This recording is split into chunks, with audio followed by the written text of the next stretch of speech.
Hello students, সবাইকে আমার YouTube চ্যানেলে স্বাগত জানাই। আজকে আমরা দেখব ক্লাস 11 এর বেঙ্গলি।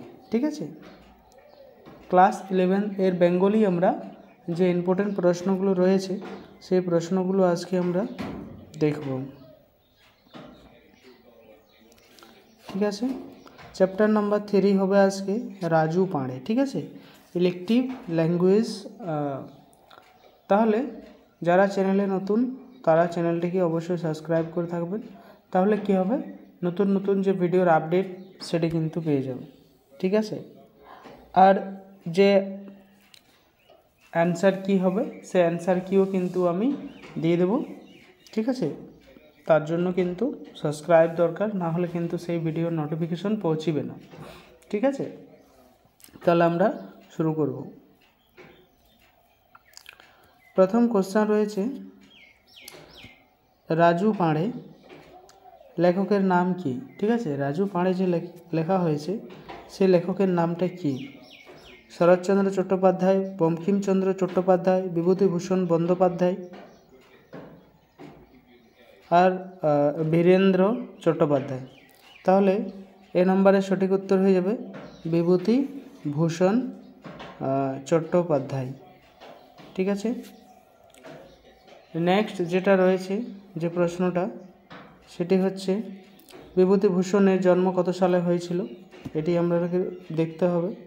তো এটি যদি আমরা দেখি তাহলে তার জন্ম হয়েছিল 1894 খ্রিস্টাব্দে 12 সেপ্টেম্বর। ঠিক আছে, নেক্সট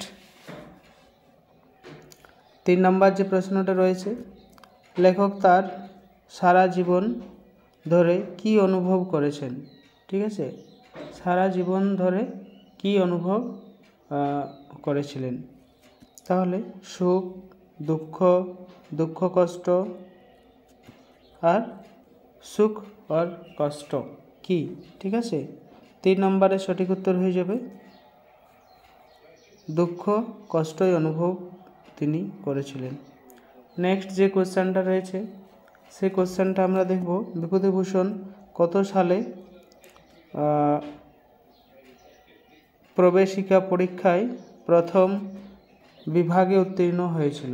ঠিক আছে, তাহলে এটির সঠিক উত্তর হয়ে যাবে, আমরা 4 নম্বরের সঠিক উত্তর দেখে নেব, 1914 সালে। ঠিক আছে,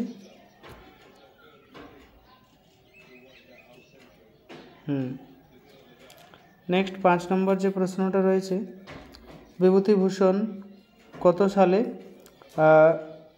ডিপটিশন সহ বিএ পাস করে? ঠিক আছে,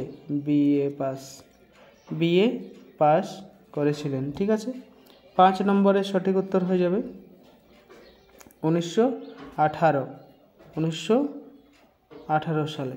ঠিক আছে, নেক্সট যে কোশ্চেনটা রয়েছে সেটি আমরা দেখব, লেখকের মাতার মৃত্যু সময় চাকরি ছেড়ে কোথায় গিয়েছিলেন? ঠিক আছে,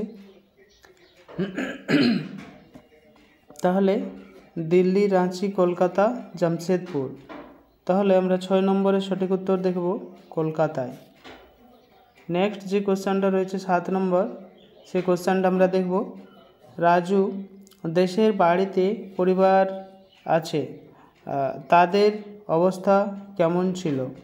ভালো নয়, খুব ভালো, ভালো আর ক্ষতিকর। ঠিক আছে, কেমন ছিল? তাহলে এখানে আমরা যেটা দেখব 7 নম্বরের সঠিক উত্তর হয়ে যাবে কিন্তু ভালো ছিল না। ঠিক আছে, ভালো নয়। নেক্সট যেটি রয়েছে সেই কোশ্চেনটা একবার আমরা দেখব, 8 নম্বর, লেখক কত সালে তিনি রমা দেবীকে দ্বিতীয় পত্নী রূপে গ্রহণ করেছিলেন? ঠিক আছে, রমা দেবীকে তিনি দ্বিতীয় পত্নী রূপে কবে গ্রহণ করেছিলেন?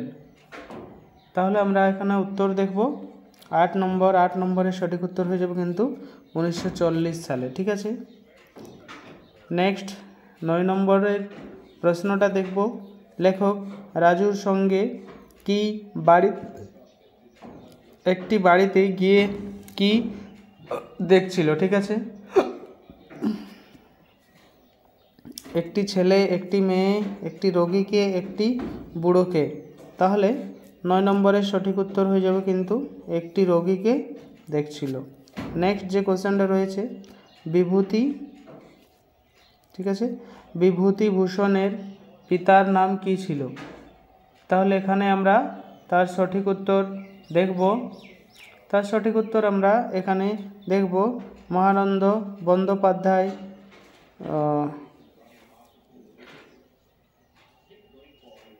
আনন্দ বন্দ্যোপাধ্যায়, বীরেন্দ্র বন্দ্যোপাধ্যায়, রবীন্দ্র বন্দ্যোপাধ্যায়। তাহলে 10 নম্বরের সঠিক উত্তর হয়ে যাবে এটি, ঠিক আছে, মহানন্দ বন্দ্যোপাধ্যায়। নেক্সট 11 নম্বর যে প্রশ্নটা রয়েছে, অল্প বয়স্ক এক বালিকা কি সেবায় নিযুক্ত ছিল? ঠিক আছে, তাহলে মানুষের সেবায়, রোগীর সেবায়, ব্রাহ্মণ সেবায়, সবগুলি ঠিক। তাহলে 11 নম্বরের সঠিক উত্তর হয়ে যাবে বি, রোগীর সেবায়। আর রোগী মানে মানুষও হয়, ঠিক আছে, তো অ্যাকচুয়ালি রোগীর সেবায় ছিল তিনি। নেক্সট যে কোশ্চেনটা রয়েছে 12 নম্বর, সেই 12 নম্বর কোশ্চেনটা দেখব, লেখক কার প্রতি শ্রদ্ধা করুণার বল হয়ে? ঠিক আছে, তাহলে এখানে আমরা যে কোশ্চেনটা, সেই কোশ্চেনটার অ্যান্সার আমরা দেখব, হয়ে আরও বিঘা কয়েক জমি দিতে চাইলেন। ঠিক আছে, রাজু, গোপাল, ভবানী আর চরণ। তাহলে এখানে তার সঠিক উত্তর 12 নম্বরের সঠিক উত্তর হয়ে যাবে রাজু।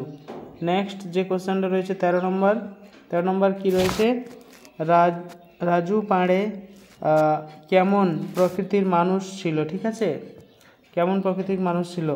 রাগী ছিল, শান্ত ছিল, এ ও বি দুটোই, অথবা সবগুলি ভুল ছিল? ঠিক আছে, 13 নম্বরের সঠিক উত্তর হয়ে যাবে শান্ত। সে শান্ত মেজাজি মানুষ ছিল তিনি কিন্তু, ঠিক আছে। সে বছর রাজু কি চাষ করে বাড়ি পাঠিয়েছিল?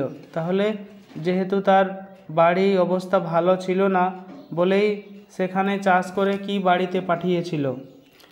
মকাই মানে হচ্ছে জুনুর, গম, ধান, আখ, কি? তাহলে ভুট্টা, জুনুর যেটাকে আমরা বলে থাকি সেটি, ঠিক আছে। নেক্সট 15 নম্বর কোশ্চেনটা আমরা একবার দেখি, রাজুর ছেলে কাছারিতে এসে লেখকের সঙ্গে দেখা করলে লেখক তাকে কি রোজগারের চেষ্টা করার উপদেশ দিয়েছিলেন? ঠিক আছে, তাহলে ভাত, রুটি, টাকা, ধন সম্পদ। তো রুটি রোজগার মানেই ধন সম্পদ, ঠিক আছে, রুটি রোজগারের বলেছিলেন যে এইভাবে কিন্তু করতে হবে। নেক্সট যে কোশ্চেনটা আছে, বিভূতিভূষণ বন্দ্যোপাধ্যায় উপন্যাস রচনার সঙ্গে সঙ্গে কি লিখেছিলেন? ঠিক আছে, তাহলে নেক্সট যে কোশ্চেনটা রয়েছে সেটির উত্তর হবে কবিতা, উপন্যাস, গল্প সব ঠিক। তাহলে এগুলো হয়ে যাবে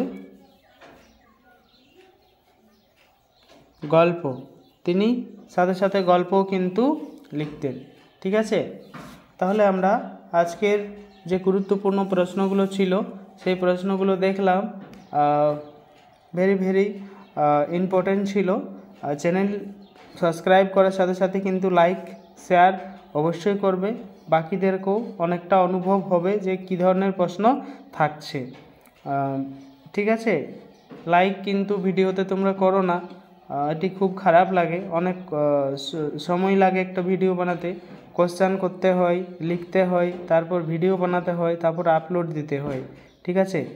আমার এমনিতে সময় না, কিন্তু তাও তোমাদের জন্য কিছু করে দিচ্ছি, কিন্তু তোমরা তাতে লাইকও দাও না, ঠিক আছে। তো এটা কিন্তু ঠিক না, লাইক করতে পয়সা লাগে না, ঠিক আছে, শুধু আঙুলটা একবার প্রেস করলেই হলো, কিন্তু সেটাও তোমরা করো না,